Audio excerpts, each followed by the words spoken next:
स्वागत है दोस्तों आप सभी का आपके अपने YouTube channel RK with education पर। दोस्तों आज हम राजस्थान के इतिहास में गुर्जर प्रतिहार वंश से संबंधित भाग 2 में 30 अति महत्वपूर्ण प्रश्नों पर चर्चा करेंगे। ये सारे प्रश्न पिछली परीक्षा में पूछे गए प्रश्न तथा अन्य मानक पुस्तकों पर आधारित प्रश्न है। यदि आप इन प्रश्नों को PDF के रूप में चाहते हो तो आप हमारे टेलीग्राम चैनल है RK with education, Telegram channel RK with education, उसको ज्वाइन जरूर कर लें और ऐसे ही वीडियो देखने के लिए यूट्यूब चैनल को सब्सक्राइब जरूर कर दें। प्रश्न नंबर 1 दे रखा है, गुर्जर प्रतिहार वंश का स्वर्णकाल किस शासक के काल को माना जाता है। ऑप्शन 1 दे रखा है हरिश्चंद्र, ऑप्शन 2 दे रखा है वत्सराज, ऑप्शन 3 दे रखा है नागभट्ट प्रथम, ऑप्शन 4 दे रखा है नागभट्ट द्वितीय, ऑप्शन 5 दे रखा है अनुत्तरित प्रश्न। तो गुर्जर प्रतिहार वंश का जो स्वर्णकाल माना जाता है वो माना जाता है नागभट्ट द्वितीय के काल को। तो सही आंसर इसका रहेगा ऑप्शन नंबर 4। इसके बाद में अगला प्रश्न है, किस प्रतिहार शासक ने महाराजा धीराज परमेश्वर परम भट्टारक की उपाधि धारण की। इसका ऑप्शन 1 दे रखा है नागभट्ट द्वितीय, ऑप्शन 2 दे रखा है वत्सराज, ऑप्शन 3 दे रखा है नरभट्ट, ऑप्शन 4 दे रखा है नागभट्ट प्रथम, ऑप्शन 5 दे रखा है अनुत्तरित प्रश्न। तो किस प्रतिहार शासक ने महाराजा धीराज परमेश्वर परम भट्टारक की उपाधि धारण की थी। तो वो थे नागभट्ट द्वितीय। तो सही आंसर रहेगा इसका ऑप्शन नंबर 1। तो सही आंसर हो गया इसका 1, नागभट्ट द्वितीय। इसके बाद में अगला प्रश्न है, कन्नौज को स्थायी राजधानी किस प्रतिहार शासक ने बनाया। ऑप्शन 1 दे रखा है हरिश्चंद्र, ऑप्शन 2 दे रखा है वत्सराज, ऑप्शन 3 दे रखा है नागभट्ट प्रथम, ऑप्शन 4 दे रखा है नागभट्ट द्वितीय, ऑप्शन 5 दे रखा है अनुत्तरित प्रश्न। तो कन्नौज को राजधानी सबसे पहले जो बनाया था, कन्नौज को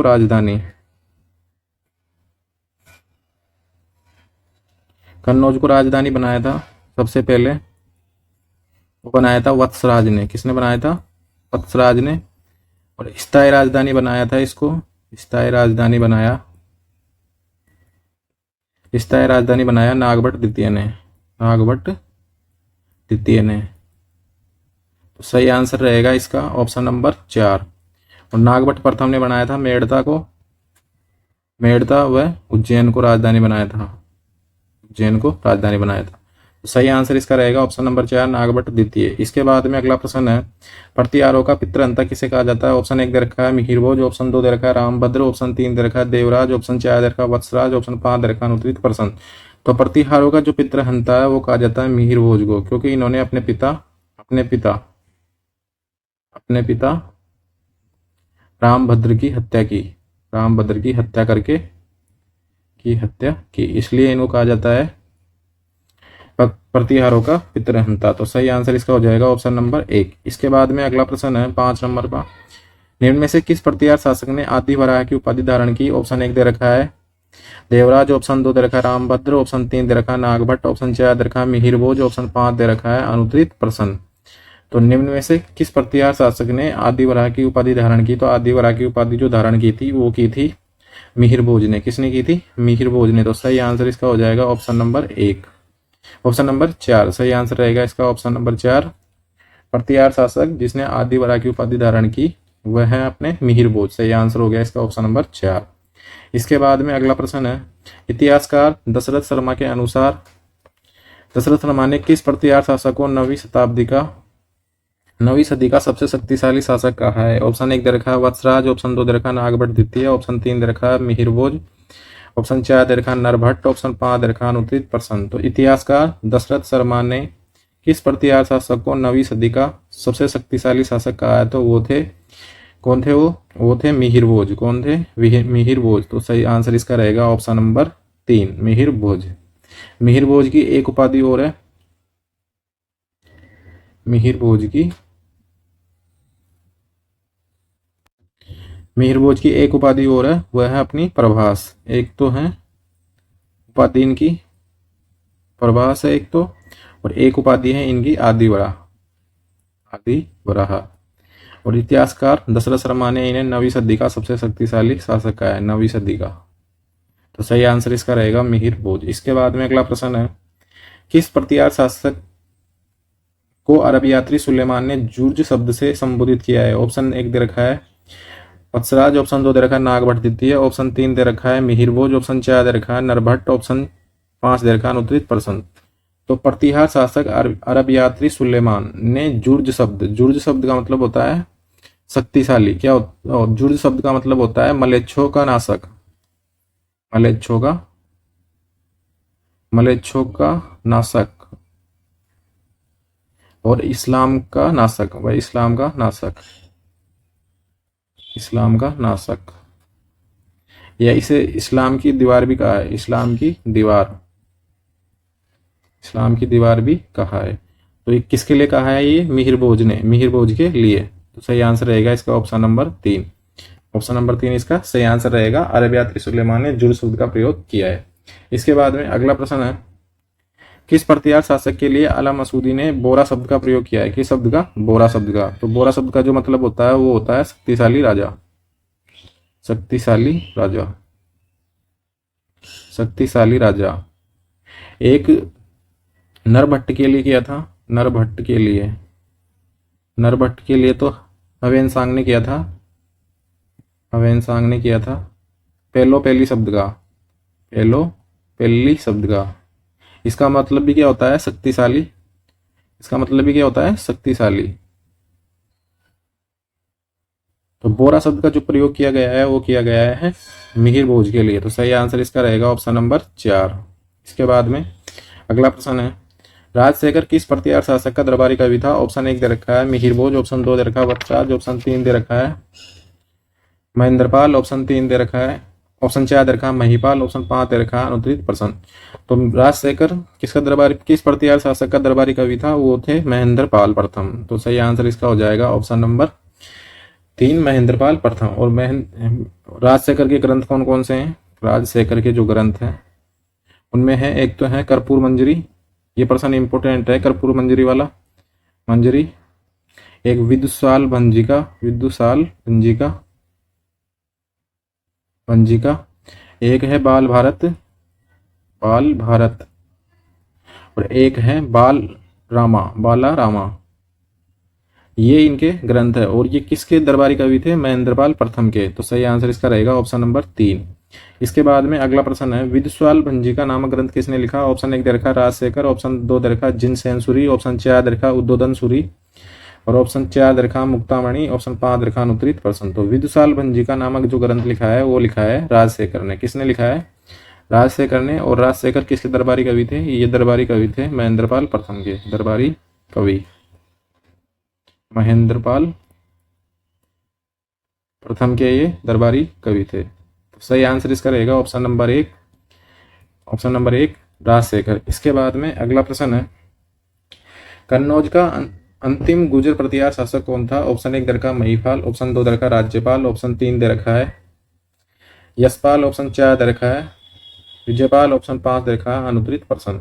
तो कन्नौज का जो अंतिम गुर्जर प्रतिहार शासक था वो था राज्यपाल। कौन था? राज्यपाल। सही आंसर रहेगा इसका ऑप्शन नंबर 2। ऑप्शन नंबर 2 इसका सही आंसर रहेगा। इसके बाद में अगला प्रश्न है, प्रश्न नंबर 11 है, पूरे भारतवर्ष में अंतिम गुर्जर प्रतिहार शासक कौन था? ऑप्शन 1 दे रखा है यशपाल, ऑप्शन 2 दे रखा है महेंद्रपाल, ऑप्शन 3 दे रखा है महिपाल, ऑप्शन 4 दे रखा है राज्यपाल, ऑप्शन 5 दे रखा है अनुत्रित प्रसन्न। तो पूरे भारतवर्ष में अंतिम गुर्जर प्रतिहार जो शासक था वो था यशपाल। कौन था? यशपाल। दोनों प्रश्नों में डिफरेंस ये है, इसमें तो केवल ये पूछा है कि कन्नौज का अंतिम गुर्जर प्रतिहार शासक कौन था, तो वो थे राज्यपाल। और पूरे भारतवर्ष में अंतिम गुर्जर प्रतिहार शासक कौन थे? वो थे यशपाल। तो सही आंसर इसका रहेगा ऑप्शन नंबर 1 नंबर इसका सही आंसर रहेगा। इसके बाद में अगला प्रश्न है, घटियाला अभिलेख किस प्रतिहार शासक ने लगवाया? ऑप्शन 1 दे रखा है हरिश्चंद्र, ऑप्शन 2 दे रखा है बाहुक, ऑप्शन 3 दे रखा कक्कुक, ऑप्शन 4 दे रखा वत्सराज, ऑप्शन 5 दे रखा अनुत्रित प्रसन्न। तो घटियाला जो अभिलेख लगवाया है वो लगवाया है कक्कुक ने। किसने लगवाया? कक्कुक ने। सही आंसर इसका रहेगा कक्कुक। और बाहुक ने लगवाई है बाहुक प्रशस्ति। सही आंसर इसका हो गया कक्कुक, ऑप्शन नंबर 3। इसके बाद में अपना अगला प्रश्न है, हाँ, घटियाला अभिलेख किस प्रतिहार शासक ने लगवाया था? कक्कुक ने। और ये लगवाया कब था? 861 ईस्वी में। कब लगवाया था? 861 ईस्वी के आसपास ये लगवाया गया था। तो सही आंसर इसका रहेगा ऑप्शन नंबर 3। इसके बाद में अगला प्रश्न है, किस प्रतिहार शासक ने मंडोर जोधपुर में जय स्तंभ या विजय स्तंभ का निर्माण करवाया? मंडोर में एक विजय स्तंभ है, उसका निर्माण किसने करवाया? तो ऑप्शन 1 दे रखा है नरभट्ट, ऑप्शन 2 दे रखा है नाहड़, ऑप्शन 3 दे रखा है कक्कुक, ऑप्शन 4 दे रखा कक्क, और ऑप्शन 5 दे रखा है अनुत्रित प्रसन्न। तो मंडोर जोधपुर में जो जय स्तंभ है या उसको विजय स्तंभ भी कहते हैं, राजस्थान का दूसरा राजस्थान का दूसरा विजय स्तंभ कहा जाता है इसे, राजस्थान का दूसरा विजय स्तंभ, दूसरा विजय स्तंभ इसे कहा जाता है। इसका जो निर्माण करवाया था वो करवाया था कक्कुक ने। किसने करवाया था? कक्कुक ने। तो सही आंसर इसका रहेगा ऑप्शन नंबर 3। और इसी ने लगवाया था गटियाला अभिलेख भी, गटियाला अभिलेख अपने पिछले प्रश्न में डिस्कस किया था गटियाला अभिलेख, तो ये भी इसने ही लगवाया था। इसके बाद में अगला प्रश्न है अपना, किस प्रतिहार शासक ने मंडोर को रावचुंडा को दहेज में दिया? ऑप्शन 1 दे रखा है कक्कुक कक, ऑप्शन 2 दे रखा है कक्कुक, ऑप्शन 3 दे रखा है बाहुक, ऑप्शन 4 दे रखा है इंदा प्रतिहार, ऑप्शन 5 दे रखा है अनुत्तरित प्रसन्न। तो किस प्रतिहार शासक ने मंडोर को रावचुंडा को दहेज में दे दिया? तो इसका सही आंसर रहेगा इंदा प्रतिहार। इंदा प्रतिहार ने, इंद्रा प्रतिहार ने रावचुंडा को दिया है मंडोर में, उसमें दहेज में, दहेज में। और इसकी जानकारी कौन से अभिलेख से मिलती है? यह है सहपाल का अभिलेख, सहपाल के अभिलेख से इसकी जानकारी मिलती है, सहपाल के अभिलेख से इसकी जानकारी मिलती है। सही आंसर इसका रहेगा ऑप्शन नंबर 4, 4 नंबर इसका सही आंसर रहेगा। इसके बाद में अगला प्रश्न है, किस प्रतिहार शासक को डायमंड शासक कहा जाता है? यह प्रश्न एग्जाम में आ चुका है। डायमंड शासक ये इसका नाम दे रखा है नगीना शासक। ऑप्शन 1 दे रखा है नागभट्ट प्रथम, ऑप्शन 2 दे रखा है नागभट्ट द्वितीय, ऑप्शन 3 दे रखा है वत्सराज, ऑप्शन 4 दे रखा है मिहिर भोज, ऑप्शन 5 दे रखा है अनुत्तरित प्रसन्न। तो इसका सही आंसर रहेगा नागभट्ट द्वितीय। क्या रहेगा इसका सही आंसर? नागभट्ट द्वितीय। डायमंड शासक कहा जाता है नागभट्ट द्वितीय को, प्रतिहारों का डायमंड शासक नागभट्ट द्वितीय को। तो सही आंसर रहेगा इसका ऑप्शन नंबर 2। इसके बाद में अगला प्रश्न है अपना, किस शिलालेख में प्रतिहार शासक कक्कू की जानकारी प्राप्त होती है? ये सारे प्रश्न एग्जाम में आए हुए हैं और सेकंड ग्रेड के एग्जाम में तो ये अलग से टॉपिक दे रखा है कि भाई गुर्जर प्रतिहार वंश, और उसमें और आरपीएससी जो जितने भी एग्जाम लेती है उनमें सब में ये प्रश्न देखने को मिलते हैं। और ये कुछ गिने चुने प्रश्न हैं जो बार बार में रिपीट होते रहते हैं। तो ये प्रश्न काफी बार पूछा जा चुका है, किस शिलालेख में प्रतिहार शासक कक्कू की जानकारी मिलती है? ऑप्शन 1 दे रखा है गटियाला अभिलेख, ऑप्शन 2 दे रखा है मानमोरी शिलालेख, ऑप्शन 3 दे रखा है गोसुंडी शिलालेख, ऑप्शन 4 दे रखा है बिजोलिया शिलालेख, ऑप्शन 5 दे रखा है अनुत्तरित प्रसन्न। तो किस शिलालेख में प्रतिहार शासक कक्कू की जानकारी मिलती है? वह है गटियाला अभिलेख। तो सही आंसर रहेगा इसका ऑप्शन नंबर 1, गटियाला अभिलेख।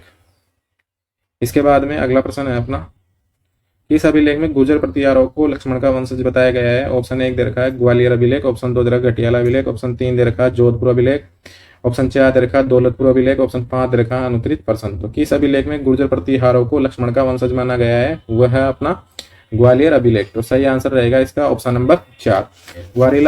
ऑप्शन नंबर 1 ग्वालियर अभिलेख में इनको माना गया है लक्ष्मण का वंशज। और ये ग्वालियर जो अभिलेख जो लगवाया है वो लगवाया है मिहिर भोज ने। किसने लगवाया था? ये मिहिर भोज ने। और ये लगा हुआ है ग्वालियर में, और इसमें माना गया है गुर्जरों को लक्ष्मण का वंशज। तो सही आंसर रहेगा इसका ऑप्शन नंबर 1। इसके बाद में अगला प्रश्न है अपना, किस प्रतिहार शासक ने प्रभास की उपाधि धारण की? प्रभास की उपाधि धारण की। तो ऑप्शन 1 दे रखा है मिहिर भोज, ऑप्शन 2 दे रखा है वत्सराज, ऑप्शन 3 दे रखा है हरिश्चंद्र, ऑप्शन 4 दे रखा है महिपाल, ऑप्शन 5 दे रखा है अनुत्तरित प्रसन्न। तो अभी थोड़ी देर पहले हमने देखा था ये प्रभास वाली उपाधि। तो ये उपाधि जो धारण की है वो की है मिहिर भोज ने। किसने की है? मिहिर भोज ने। मिहिर भोज की 2 उपाधियां हैं, एक तो है प्रभास और एक है आदि वराह। आदि वराह, ये दोनों उपाधि किसकी मिलती है? मिहिर भोज की। तो सही आंसर रहेगा इसका ऑप्शन नंबर 1। सही आंसर क्या रहेगा? ऑप्शन नंबर 1 मिहिर भोज। इसके बाद में अगला प्रश्न है, गुर्जर प्रतिहार शासक किस नाम से भी जाने जाते हैं? ऑप्शन 1 दे रखे हैं वैश्य, ऑप्शन 2 दे रखा है ब्राह्मण, ऑप्शन 3 दे रखा है अग्निकुंड राजपूत, ऑप्शन 4 दे रखा है आर्य, ऑप्शन 5 दे रखा है अनुत्तरित प्रसन्न। तो गुर्जर प्रतिहारों को क्या कहा जाता है? अग्निकुंड राजपूत भी कहा जाता है। और ये किससे पता चलती है जानकारी? ये जानकारी पता चलती है चंद्रप्रदाय के पृथ्वीराज रासो ग्रंथ से। चंद्रप्रदाय का जो पृथ्वीराज रासो ग्रंथ है उससे पता चलती है ये जानकारी कि प्रतिहारों की उत्पत्ति किससे हुई है? प्रतिहारों की उत्पत्ति हुई है अग्निकुंड सिद्धांत से, अग्निकुंड से। तो सही आंसर हो जाएगा इसका ऑप्शन नंबर 3। इसके बाद में अपना अगला प्रश्न है, कन्नौज पर अधिकार हेतु चले त्रिपक्षीय युद्ध में राजपूताना के किस वंश के शासकों ने भाग लिया था? ऑप्शन 1 दे रखा है गुर्जर प्रतिहार, ऑप्शन 2 दे रखा है राठौड़, ऑप्शन 3 दे रखा है सिसोदिया, ऑप्शन 4 दे रखा है चहामान, ऑप्शन 5 दे रखा है अनुत्तरित प्रसन्न। कन्नौज पर अधिकार हेतु चले त्रिपक्षीय युद्ध में राजपूताना ने किस वंश के शासकों ने भाग लिया था? गुर्जर प्रतिहार वंश के शासकों ने।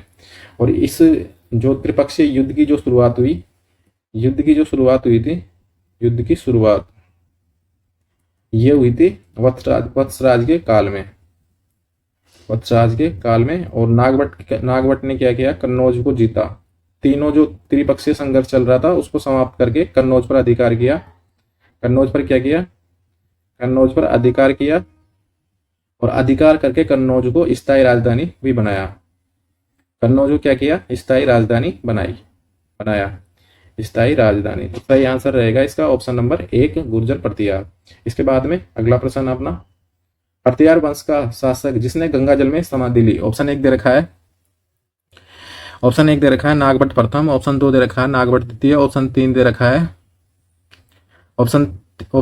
है महिपाल, ऑप्शन 4 दे रखा है मिहिरभोज, ऑप्शन 5 दे रखा है अनुत्रित प्रसन। तो प्रतिहार वंश का शासक जिसने गंगा जल में समाधि ली थी वो थे नागभट्ट द्वितीय। तो सही आंसर रहेगा इसका ऑप्शन नंबर 2। इसके बाद में अगला प्रश्न है अपना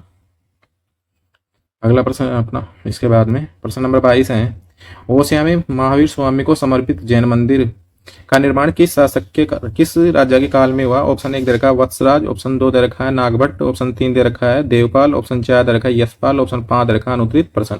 तो ओसिया में स्थित महावीर स्वामी को समर्पित जैन मंदिर का जो निर्माण किस राजा काल में हुआ है? वत्सराज के काल में। तो सही आंसर रहेगा इसका option number Vatsraj, option number 1। Osian में इन्होंने क्या क्या किया है? ओसिया में एक तो सूर्य मंदिर का निर्माण करवाया, जिसे गुड़ला मंदिर भी कहते हैं, गुड़ला मंदिर। एक यहाँ पर करवाया महावीर जी मंदिर का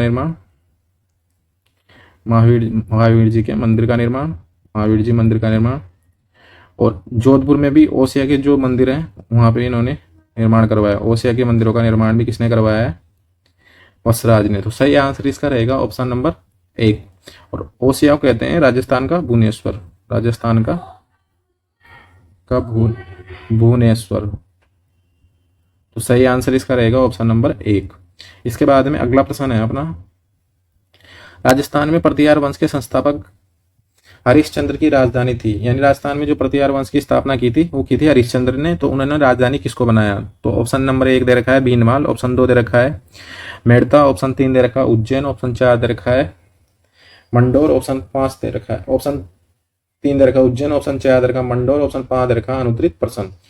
तो राजस्थान में जो प्रतिहार वंश के संस्थापक हरिश्चंद्र थे उनकी राजधानी थी मंडोर जोधपुर।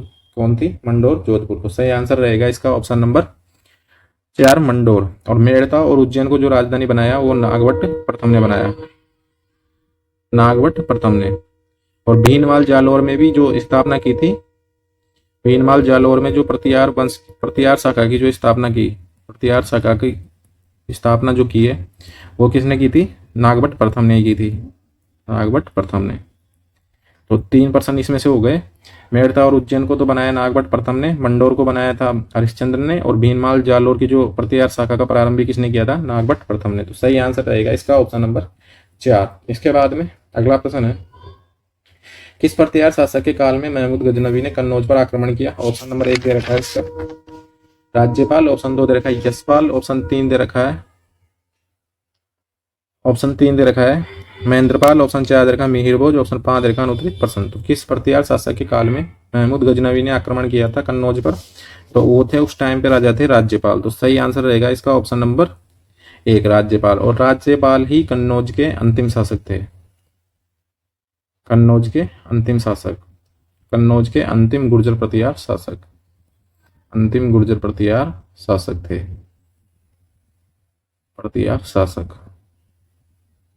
तो सही आंसर इसका रहेगा ऑप्शन नंबर 1।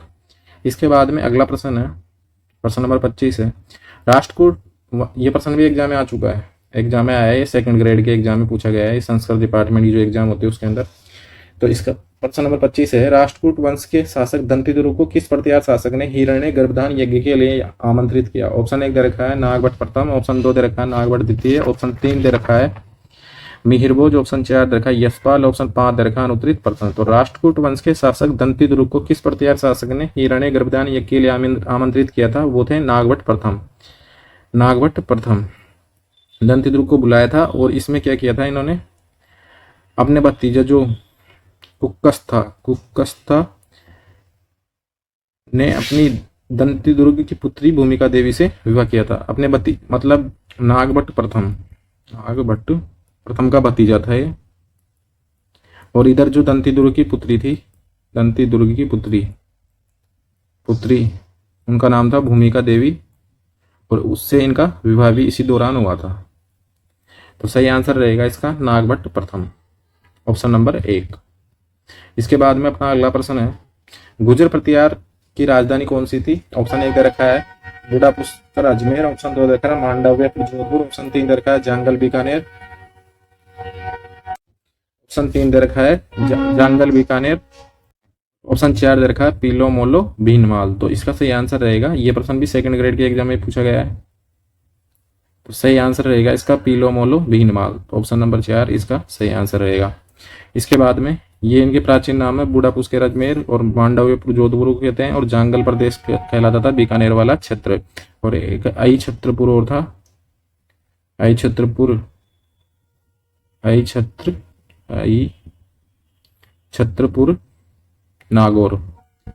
नागौर, ये नागौर का प्राचीन नाम था, और ये इनके अलग अलग नाम है। तो सही आंसर रहेगा इसका ऑप्शन नंबर 4। इसके बाद में अगला प्रश्न है, निम्न में से कौन सा एक मंदिर गुर्जर प्रतिहार शैली का माना जाता है? ऑप्शन 1 दे रखा है सोमेश्वर मंदिर किराड़ू, ऑप्शन 2 दे रखा है समिदेश्वर मंदिर चित्तौड़गढ़, ऑप्शन 3 दे रखा है चौमुखा जैन मंदिर रणकपुर, ऑप्शन 4 दे रखा है जगत शिरोमणि मंदिर आमेर, और ऑप्शन 5 दे रखा है अनुत्तरित प्रसन्न। तो निम्न में से कौन सा एक मंदिर है जो गुर्जर प्रतिहार शैली का माना जाता है? वह है सोमेश्वर मंदिर किराड़ू बाड़मेर, और हाँ सोमेश्वर मंदिर किराड़ू बाड़मेर। इसका सही आंसर हो जाएगा ऑप्शन नंबर 1। और ये मंदिर बनवाया था मुंजी परमार ने, और जगत शिरोमणि का मंदिर बनाया है मान सिंह इसकी मूर्ति लेके आया था, और अपनी इन्होंने इसकी एक रानी थी कनकावती ने अपने पुत्र जगत सिंह की याद में इस मंदिर का निर्माण करवाया था। और ये प्रश्न भी पूछा जा चुका है कई बार, एक बार तो ये पूछा गया था राजस्थान पुलिस 2018 के एग्जाम में भी प्रश्न पूछा गया है जगत शिरोमणि मंदिर से संबंधित। इसके बाद में अगला प्रश्न है, निम्न में से कौन सा शासक गुर्जर प्रतिहार वंश से संबंधित नहीं है? ऑप्शन 1 दे रखा है रतन भट्ट, ऑप्शन 2 दे रखा है महेंद्रपाल, ऑप्शन 3 दे रखा है यशपाल, ऑप्शन 4 दे रखा है मिहिर भोज, ऑप्शन 5 दे रखा है अनुत्तरित प्रसन्न। तो निम्न में से कौन सा शासक गुर्जर प्रतिहार वंश से संबंधित नहीं है? तो ऑप्शन नंबर 1 इसका सही आंसर रहेगा रतन भट्ट। महेंद्रपाल भी है, यशपाल भी है, मिहिर भोज भी है, तो सही आंसर रहेगा इसका ऑप्शन नंबर 1। इसके बाद में अगला प्रश्न है, निम्न में से किस वंश की उत्पत्ति अग्निकुंड से नहीं हुई है? ऑप्शन 1 दे रखा है सिसोदिया, ऑप्शन 2 दे रखा चौहान, ऑप्शन 3 दे रखा चालुक्य, ऑप्शन 4 दे रखा प्रतिहार, ऑप्शन 5 दे रखा अनुत्तरित प्रसन्न। तो निम्न में से किस वंश की उत्पत्ति अग्निकुंड से नहीं हुई है? तो चौहान की हुई है, चालुक्य की हुई है, और प्रतिहार की हुई है, और एक परमार की हुई है। तो ये चार वंश है जिनकी उत्पत्ति, तो चालुक्य इसको सोलंकी भी बोलते हैं, सोलंकी। तो ये 4 वंश हैं जिनकी तो उत्पत्ति हुई है अग्निकुंड से, लेकिन सिसोदिया वंश की जो उत्पत्ति अग्निकुंड से नहीं मानी जाती। तो सही आंसर रहेगा इसका ऑप्शन नंबर 1, सही आंसर रहेगा ऑप्शन नंबर 1। इसके बाद में अगला प्रश्न है, निम्न में से किस विदेशी यात्री ने गुर्जर प्रतिहार राजवंश की सैन्य शक्ति और समृद्धि का उल्लेख किया है? यह प्रश्न एग्जाम में पूछा गया है पीटीआई की में एग्जाम में प्रश्न पूछा गया है। तो ऑप्शन 1 दे रखा अब्दुल रज्जाक, ऑप्शन 2 दे रखा अल बरूनी, ऑप्शन 3 दे रखा सुलेमान, ऑप्शन 4 दे रखा मार्को पोलो, ऑप्शन 5 दे रखा अनुत्तरित प्रसन्न। तो निम्न में से किस विदेशी यात्री ने गुर्जर प्रतिहार राजवंश की जो सैन्य शक्ति है और समृद्धि का उल्लेख किया है? वह है सुलेमान, अरबी यात्री सुलेमान। तो इसका सही आंसर रहेगा ऑप्शन नंबर 3। तो दोस्तों ये थे आज के अपने गुर्जर प्रतिहार वंश से संबंधित पिछली परीक्षाओं में तथा अन्य पुस्तकों पर आधारित 30 अति महत्वपूर्ण प्रश्न जो बार बार में रिपीट होते रहते हैं। यदि आप इन प्रश्नों को पीडीएफ के रूप में चाहते हो तो आप हमारा टेलीग्राम चैनल है आरके विथ एजुकेशन, उसको ज्वाइन जरूर कर लें।